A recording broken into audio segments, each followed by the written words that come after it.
So there still appears to be a massive push by companies to get their employees to RTO, return to the office. And it's not a request or an option, by the way. They are mandating this to say employees have to come back to the office. Dell is just one example of companies mandating this. You see, back in February of this year, Dell told all of their employees that they had to return to the office because if they didn't, then starting in May, the company would no longer consider anyone who remained remote eligible for promotion. Oh yeah, I'm sure that must have gone down very well. First and foremost, why a company like Dell would feel the need to mandate this for every single employee is beyond me. Because we're not talking about doctors here, we're not talking about bus drivers here, we're not talking about people that actually need to be on site to do the work.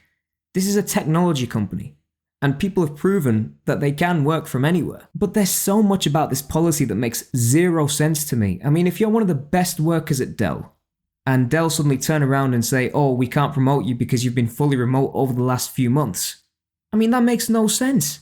It makes no sense not to promote someone who's done the best job. I would have absolutely loved to have been a fly on the wall in that Dell boardroom just to kind of listen in on how those corporate executives at Dell came to this decision to say, let's put this policy in place. We've touched on this before on this channel. Everyone has their own unique circumstances. For some people, it's just a 10-minute hop to the office. For others, it takes an hour to get there and then 2 hours to go back because of the rush hour. And if it just so happens that these people can produce the same quality of work from home as they would have done if they were in the office, then why are we forcing them to take this journey where it might take them so long to get to the office, twice as long to get back, and then leave no time at the end of the day for them to relax and detox? I'm just an outsider looking in, but it's such a crazy proposal. It's such a ridiculous idea. But that's me as an outsider. What about the insiders? What about the employees? They're the ones who work there day in, day out. What are their thoughts on this? Well, it turns out, according to Yahoo Finance, that nearly half of Dell's full-time workforce in the US has rejected returning to the office because they'd much rather work from home than get promoted. Well, doesn't that speak volumes? But they didn't stop there. According to Business Insider, the company's 2024 Tell Dell Employee Engagement Survey revealed a nosedive in the number of employees who are likely to say Dell is a great place to work.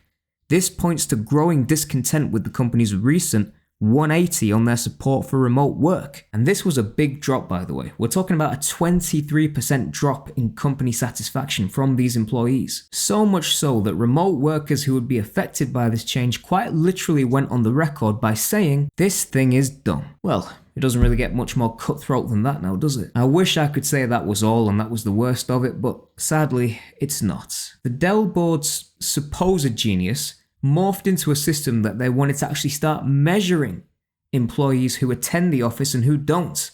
And how do they want to do this?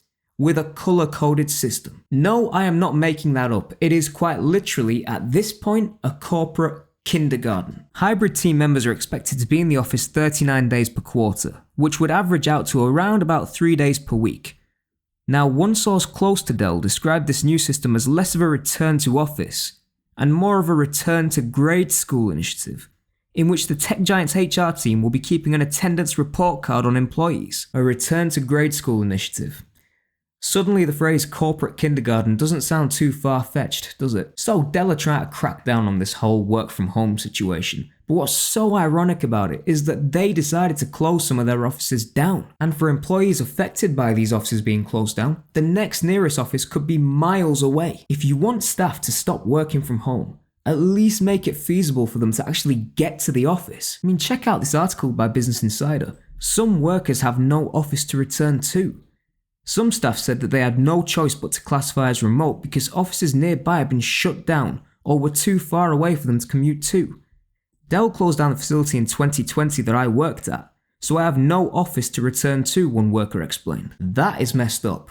That is really, really messed up. And if you factor in that the people who work at Dell will be working with people in different states, different countries, different time zones, realistically, what is the point of being in the office? I mean, if your team is all over the world, is there any particular need to be in the office? So, for the benefit of those corporate executives at Dell, let's actually look at why this proposed policy has got such massive pushback, not just from insiders at Dell, but from all over. Regardless of the threat of not being promoted, The financial benefits of currently working from home are just too good to give up. We spoke about getting to and from the office, taking fuel into account, time into account. People are going to have to spend more to commute to the office. It's going to cost them more to go to the office. Another thing is the environment these employees work in. If they feel really comfortable in their surroundings, then they will be productive in those surroundings. So for some people who work from home, they're familiar with their surroundings. They know exactly where everything is. They know they feel comfortable because that's their own personal space. But the Dell offices? Man, have you seen the Dell offices? I mean, just look at the state of this. So this is their corporate headquarters down in Texas. And immediately, you just take a look at this. Does this look like a fun, vibrant workplace to you? This just looks dead as hell. I mean, how depressing is that? That clip alone is enough to throw people off for life. No wonder Dell employees don't want to return to that office. I've said it before on this channel and I'll say it again. People will not take a better job if it means sacrificing a better life. That, by the way, was the consensus of over 50% of Dell employees. 50% of Dell employees said no, we're not going to take a better job, but we are going to take a better lifestyle. In my own personal conclusion, it just comes down to the old saying, if it ain't broke, don't fix it.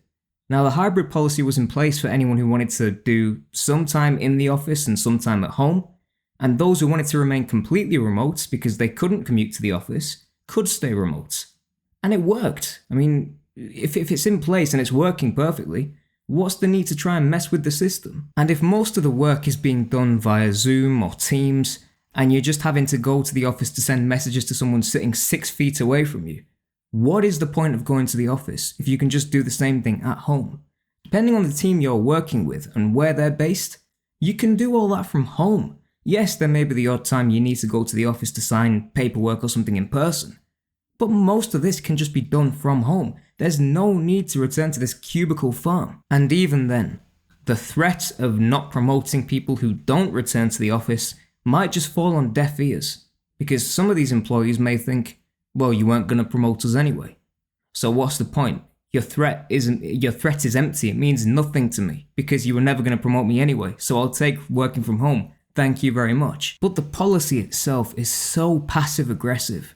And why is it so passive aggressive? I question why this has been so blinking complicated and such an unorthodox move by the directors, because it makes no sense to start acting essentially like dictators. Now, if Dell handled this better and acknowledged that some people who are remote currently cannot return to the office, then they should have said something like, thank you so much for the work you've done, we're very grateful for your services.